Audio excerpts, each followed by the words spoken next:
કહીશ. માનો હોય તો માનજો, તમારા કલ્યાણની વાત કરું છું. માનો તો મારા ભાગ્ય, ન માનો તો તમારા ભાગ્ય, તમારા નસીબ. પણ બની શકે તો તમારા ઘરની અંદર સદશાસ્ત્રો વસાવજો, ભાગવત શાસ્ત્ર વસાવજો, અને ભાગવત એનો રાતને દિવસ પાઠ કરજો. ભક્તો, એ ભાગવતનો પાઠ કરવાથી તમારું ઘર તીર્થરૂપ બની જશે. 33 કરોડ દેવતાઓ તમારા ઘરમાં આવીને રૂમ ઝુમ રમવાને માંડશે. માટે ભાગવતના પાઠ ઘરની અંદર અવશ્ય કરો.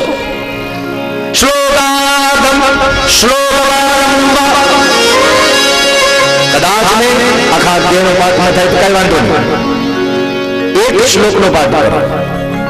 અરે એક શ્લોકનો પાઠ ન થાય તો પણ કઈ વાંધો નહીં, એ શ્લોકના ચોથા ચરણનો પણ પાઠ કરો તો પણ મારો ભાગવત ભગવાન તમારા ઉપર રાજી થશે, તમારા ઉપર રાજી થશે.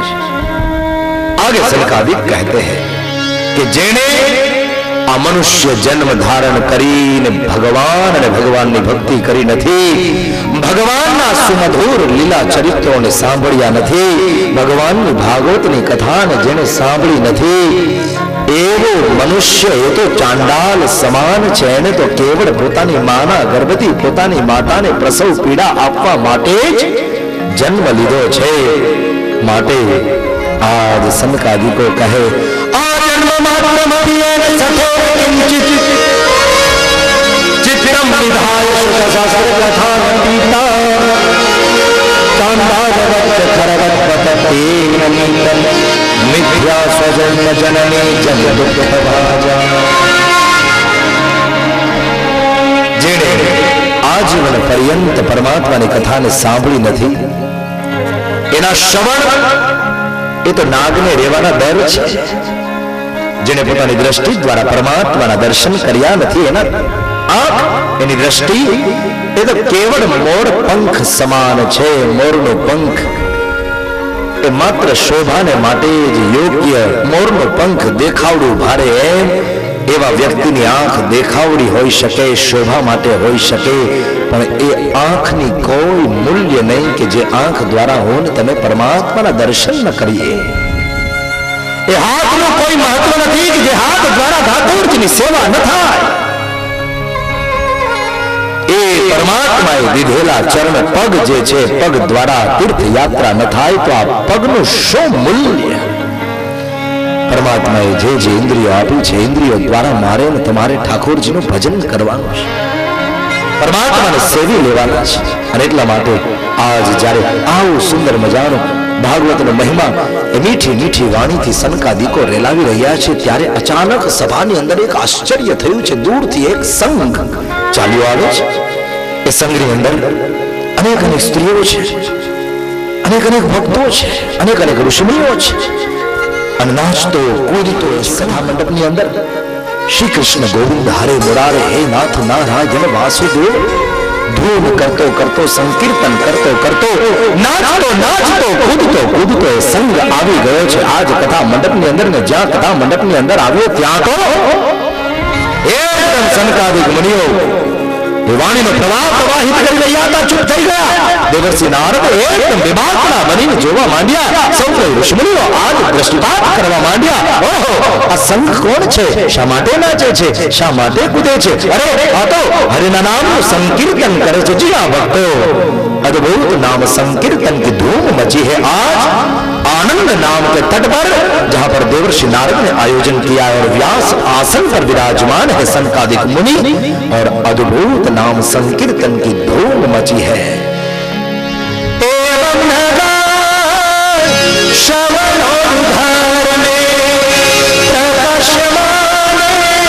ऋषि सभाया श्री कृष्ण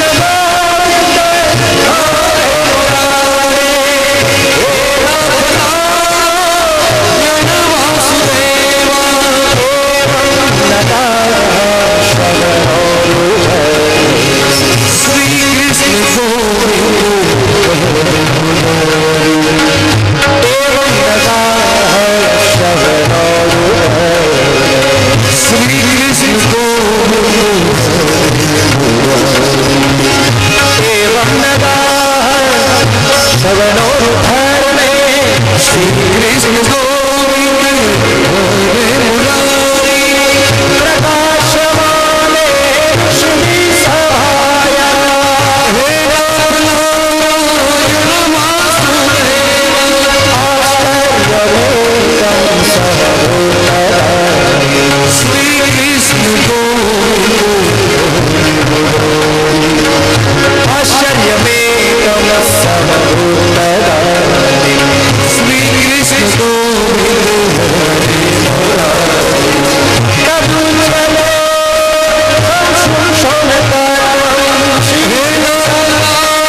है એ જ ભક્તિ જ્ઞાન અને વૈરાગ્ય ભાગવતના મહિમાથી તૃપ્ત થયા, સંતુષ્ટ થયા, પુષ્ટ થયા. જ્ઞાન વૈરાગ્ય ફરીવાર યુવાન બની ગયા. માં ભક્તિ યુવાન બની છે ને નાચવા લાગ્યા છે, સૌ કોઈ કૂદવા લાગ્યા છે ભગવાનની મોજમાં, ભાગવતની મોજમાં. और भागवतकार वर्णन करते हैं, कौन है वो? भक्ति सुतो करो गृहीत्वा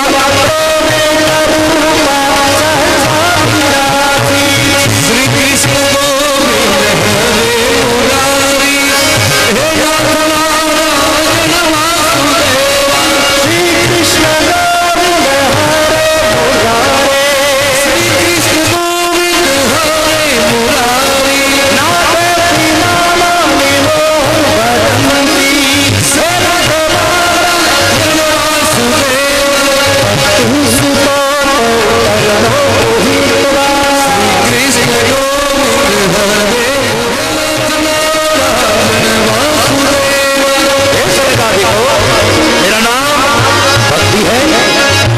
જ્ઞાન વૈરાગ જેના ઉદ્યમને માટે, જેમના દુઃખના નિવૃત્તિને માટે હે દેવર્ષિ નારદ આપે પરિશ્રમ કર્યો, મહેનત કરી, પુરુષાર્થ કર્યો. અમારું દુઃખ દૂર થયું હે પ્રભુ આપની કૃપાથી. અને હવે અમને રહેવા માટે સ્થાન આપો, અમે ક્યાં નિવાસ કરીએ? અને ત્યારે સનકાદિકો ખૂબ રાજી થયા, દેવર્ષિ નારદ રાજી થયા. કહ્યું, હે ભક્તિ મહારાણી, તમારું દુઃખ દૂર થયું છે તો અમે તમને રહેવાનું સ્થાન આપીએ છીએ. જે ભક્તોએ તમારી આરાધના કરી છે પરમાત્માની, એ આરાધના એ યુક્ત, એ સાધના એ યુક્ત, ઉપાસના એ યુક્ત એવું જે કથામાં બિરાજમાન ભક્ત છે, એ ભક્તના હૃદયમાં હે ભક્તિ મહારાણી તમે બિરાજમાન થઈ જાઓ. અને જ્યાં ભક્તિ મહારાણીને ભક્તના હૃદયમાં બિરાજમાન થવાનું કહ્યું, ભક્તિ મહારાણી ભક્તના હૃદયમાં બિરાજમાન થઈ ગયા. ભવદ ભીરા દેવદાસ ને પોષ્યા કલી પ્રણષ્ટા કથા રસેલા શ્રી કૃષ્ણ ગોવિંદ હરે મુરારી હે નાથ નારાયણ વાસુદેવા કૃષ્ણ મધુના ગોવિંદો કૃષ્ણ ગોવિંદ હરે મુરારી નારાયણ શ્રી ગોવિંદ હે નાથ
भुवन मध्ये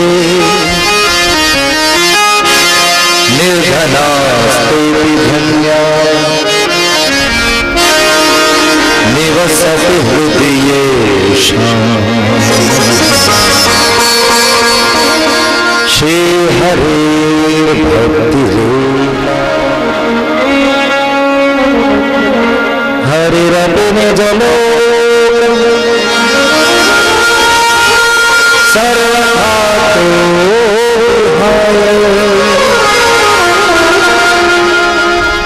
प्रविशति हृदितेषाम् भक्ति सूत्रोपनद्यः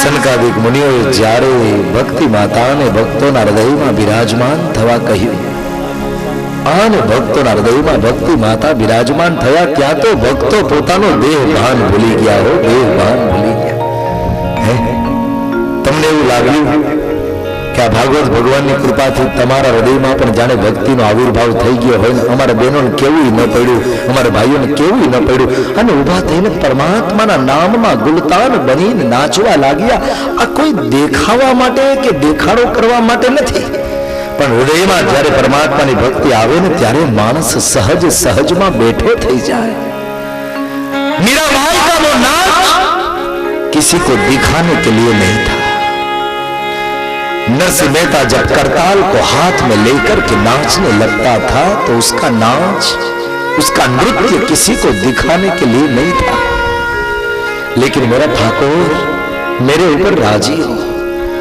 भगवान के स्वरूप में वो भक्त ऐसे खो जाते थे अपना देह भान भूल जाते थे नाचने लगते थे कूदने लगते थे कोई पूछे चैतन्य महाप्रभु क्या दुनिया को दिखाने के लिए नाच रहे हो नहीं नहीं दुनिया को दिखाने के लिए नहीं नाच रहा हूं मैं तो अपने ठाकुर को दिखाने के लिए नाच रहा हूं मेरे परमात्मा को राजी करने के लिए नाच रहा हूं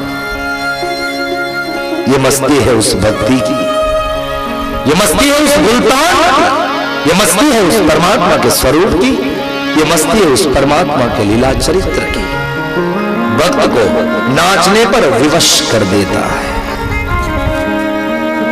हे भक्ति माता तमे भक्तों हृदय में विराजमान था भक्ति भक्तों हृदय में विराजमान थी ज्ञान वैराग्य समेत याद राखजो भक्तों आ दुनिया अंदर मारी तमारी पासे करोड़ों रुपया होय अबजो रुपया होय खरबो रुपया होय एनाथी हुण तमे मोटा नथी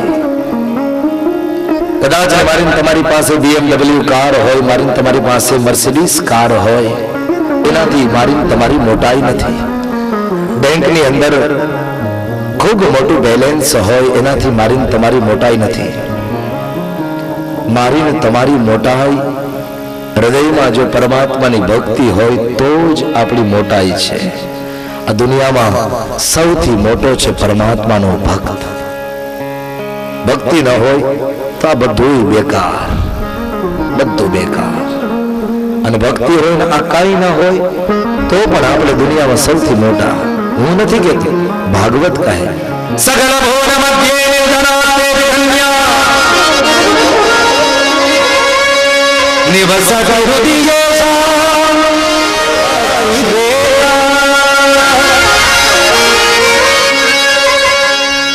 हरिरत्नजलोकं सर्वतातो विहाय प्रविशति हृदितेषाम् भक्तिसूत्रोपनद्यः सकल भुवन में वो इंसान धनवान है जिसके हृदय में परमात्मा की भक्ति है भक्ति करना और भक्त आ दुनिया में मोटो छे ज्ञान ने इच्छा एनु नाम छे जिज्ञासा मोक्ष ने इच्छा एनु नाम छे मोक्षा परमात्मा ने प्राप्त करवानी इच्छा एनु नाम छे भक्ति जेनी अंदर ज्ञान छे ज्ञानी जेनी अंदर मुमुक्षा छे मुमुक्षु અને જેની અંદર ભક્તિ છે એનું નામ ભક્ત माफ करना भक्तों लेकिन ज्ञानी और मुमुक्षु साधक छे જ્યારે ભગવાનનો ભક્ત એ સિદ્ધ છે સાધક અને સિદ્ધ સાધક હોય એને ભગવાનની પાસે સામેથી ચાલીને જવું પડે છે, કારણ કે હજુ એ સાધનાના માર્ગમાં છે. જ્યારે સિદ્ધ ભક્ત હોય એવા ભક્તને ભગવાનની પાસે જવું નથી પડતું. સ્વયં ભગવાન સ્વયં દોડીને સામેથી ચાલીને એવા ભક્તની પાસે આવે છે. શબરીની ભક્તિ અલૌકિક છે, માટે શબરીએ અયોધ્યામાં જવું નથી પડ્યું, પણ શબરીની ભક્તિને કારણે સ્વયં મર્યાદા પુરુષોત્તમ રામ શબરીની ઝૂંપડી સુધી સામેથી ચાલીને આવ્યા છે. विदुर जी की भक्ति के कारण विदुर जी को द्वारिका जाना नहीं पड़ा है. स्वयं द्वारिका देश विदुर जी के यहाँ है. कांदड़ियानी भाजी बंटीडानो रोटलो जमवा माटे थईने मारो ठाकोर सामेथी चालीने आव्यो. सकल लोक में वो भक्त महान है जिसके हृदय में परमात्मा की भक्ति है. तो सोचो, सर्वतंत्र स्वतंत्र परमात्मा वो भी परतंत्र है, क्योंकि वो भी भक्तों के अधीन है. जहां पर मेरा सिद्ध भक्त विराजमान है, भगवान स्वयं दौड़ करके वहां सामने से जाते हैं. कबीर कहते हैं, कबीरा मन निर्मल भयो जैसो गंगा नीर, पीछे पीछे हरि फिरे कहत कबीर कबीर, कहत कबीर कबीर.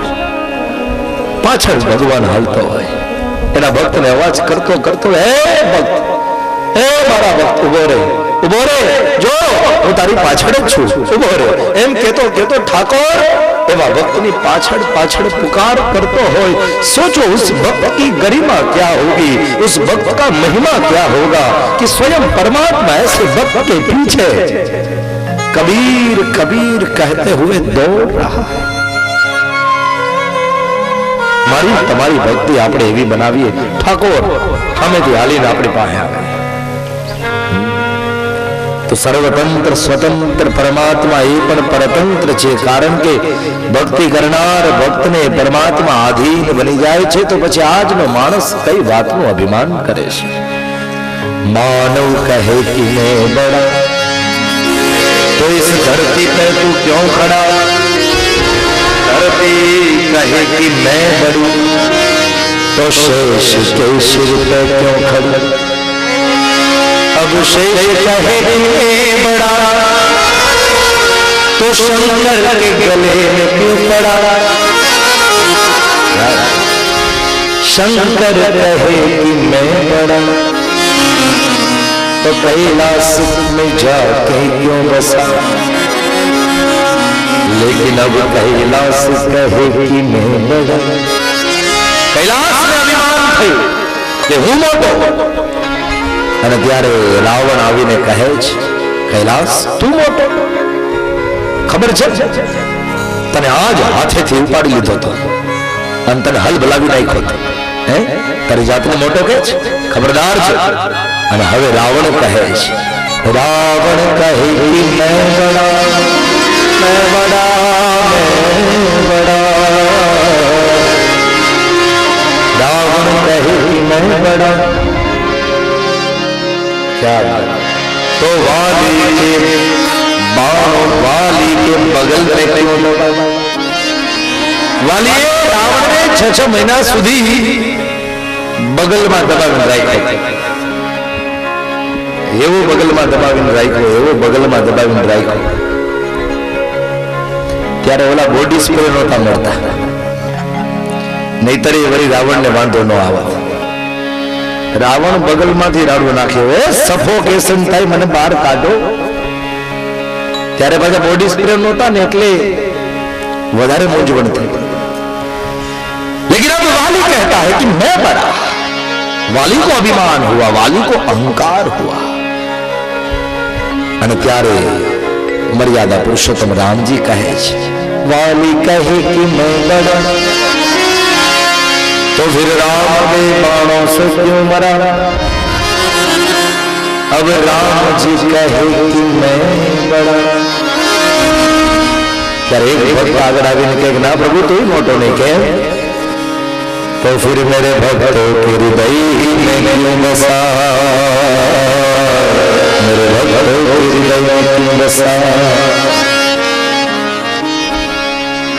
तारे पर જ્યારે રહેવું હોય ત્યારે ભક્તનું હૃદય ત્યાં તારે નિવાસ કરવો પડે, માટે તું પણ મોટો નથી।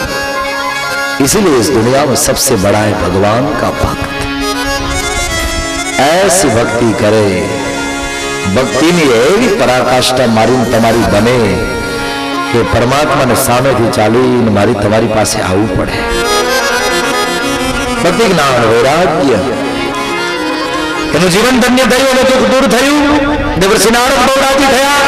સનકાદિકોને કહેવા લાગ્યા ધન્ય છે ભાગવતની કથાને હજુ તો મહાત્મ્યનો પ્રારંભ થયો ત્યાં તો ભક્તિ જ્ઞાન વૈરાગ્યનો દુઃખ દૂર થઈ ગયું। તો હવે કૃપા કરીને એ કહો હે સનકાદિકો, આ કથાના અધિકારી કોણ છે? અને ત્યારે સનકાદિકો કહે છે કે ગમે તેવો કાયિક વાચિક અને માનસિક ત્રણ પ્રકારના પાપ કર્મને કરનારો હોય એવો જીવાત્મા પણ જો ભાગવતનો આશ્રય કરે તો એ પાપોમાંથી વિમુક્ત બને છે। અને એ સંબંધી એક ઇતિહાસ એ હું આપને સંભળાવું છું। હે નારદજી, તમે પ્રેમ અને ભાવથી સાંભળો। ભાગવતની અંદર 5 વસ્તુ છે ભક્તો, ધ્યાનમાં રાખજો। એક ભાગવતમાં ગદ્ય છે, બીજું પદ્ય છે, ત્રીજું ભાગવતની અંદર ઇતિહાસ છે, ચોથું ભાગવતમાં રૂપક છે અને પાંચમું ભાગવતની અંદર ગીત છે। આ 5 વસ્તુનો સમન્વય ભાગવતની અંદર થયો છે। જી હા, ભાગવતમાં પદ્ય છે। પદ્ય એટલે શ્લોકો, અલગ અલગ શ્લોકોને અલગ અલગ છંદોની અંદર ગાવામાં આવ્યો છે, એટલા માટે ભાગવતમાં પદ્ય પણ છે, ભાગવતમાં ગદ્ય પણ છે। પંચમ સ્કંદની અંદર જે ગદ્યાત્મક વાતોની જે લખાયું છે એ ગદ્ય કહેવાય। ભાગવતમાં રૂપક પણ છે। પેલો પરીક્ષિત રાજા એ હાથમાં તલવાર લઈને નીકળે છે અને સામે એક કાળો પુરુષ, શુદ્ર પુરુષ મળ્યો। એ બળદને અને ગાયને મારતો હોય છે। એ પુરુષ એટલે અન્ય કોઈ નહીં, કળિયુગ હતો। બળદ એટલે ધર્મ, ગાય એટલે પૃથ્વી। આવું રૂપક કરી અને જનતાને, શ્રોતાઓને સરળતાપૂર્વક સમજાઈ જાય એટલા માટે રૂપક આપવામાં આવતા હોય છે। તો ભાગવતમાં અમુક રૂપકો પણ છે। ભાગવતમાં ઇતિહાસ પણ છે। ઇતિહાસ એટલે બનેલી ઘટના, સાચી બનેલી ઘટના। ઇતિ એટલે આ પ્રમાણે, આસ એટલે થયેલું, મતલબ મનઘડંત નહીં, ઉપજાવેલું નહીં, કલ્પિત નહીં, પણ સાચું બનેલી જે ઘટના છે એવી ઘટના। હે દેવર્ષિ નારદ, હું આપને સંભળાવું છું। ને પાંચમું ભાગવતમાં ગીત પણ છે। ગીત એટલે ગોપી ગીત, ગીત એટલે ભ્રમર ગીત, વેણુ ગીત ઇત્યાદિ ગીત પણ ભાગવતની અંદર આપણે દર્શન કરશું ભક્તો। નારદજીને આજ અદ્ભુત ઇતિહાસ સંભળાવી રહ્યા છે સનકાદિકો। અત્ર તે કીર્તયિષ્યામિ ઇતિહાસં પુરાતનં યસ્ય શ્રવણમાત્રેણ પાપહાનિઃ પ્રજાયતે तुंगभद्रा तटे पूर्वम् अभूपतनमुत्तमम् यत्र वररास्वधर्मो सत्यसत्कर्मतत्पराः अत्र ते कीर्तयिष्यामि इतिहासं पुरातनम् यस्य श्रवणमात्रेण पापहानिः प्रजायते।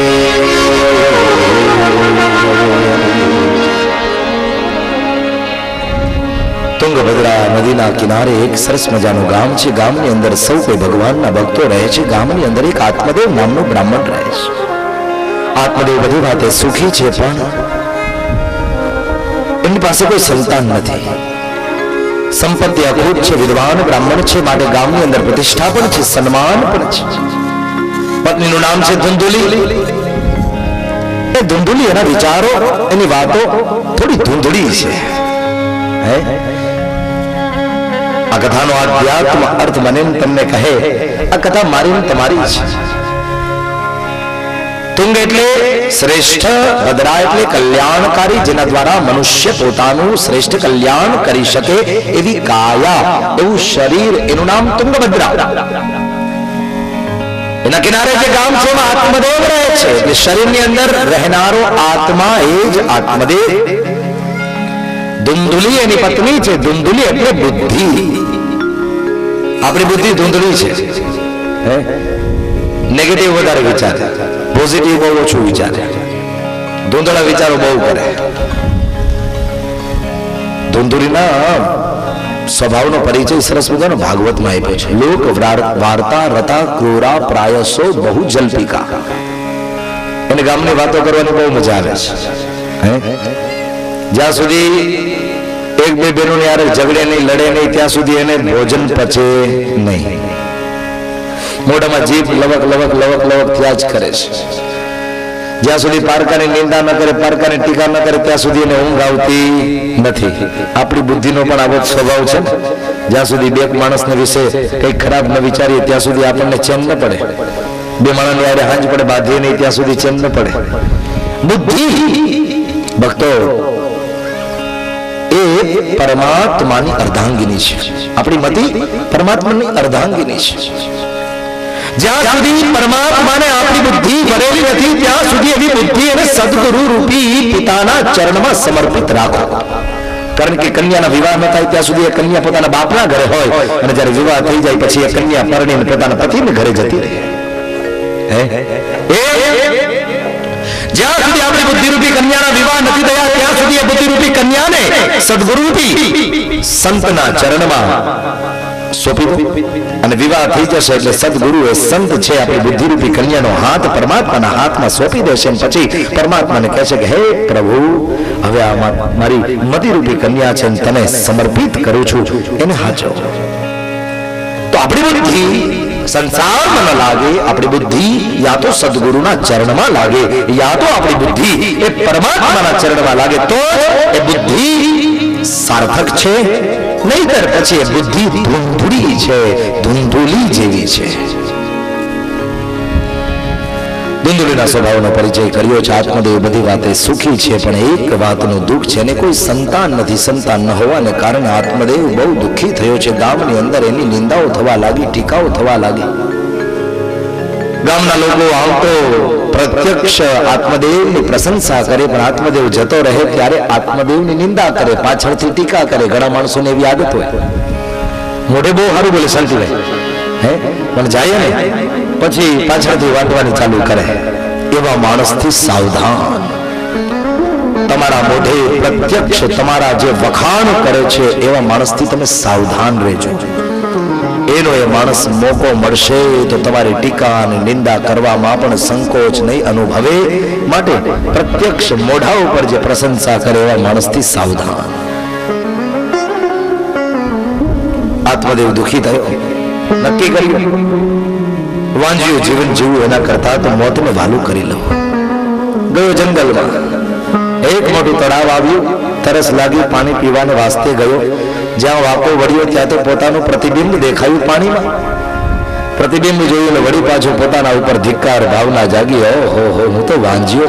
ગામની અંદર લોકો મારી ટીકા કરે, મારી નિંદા કરે, આવું જીવન બેકાર જીવવું એના કરતા તો મોતને વાલું કરી લેવું સારું. આ તળાવની અંદર જ પડીને હું મરી જઈશ, આત્મહત્યા કરી લઈશ. તળાવમાં જ્યાં પડવા જાય ત્યાં તો એક યતિ આવ્યા છે, એક સાધુ આવ્યા છે, એક સંત આવ્યા છે, અને સંતે આવીને હાથ પકડી લીધો. હા હા, હે આત્મદેવ શું કરે?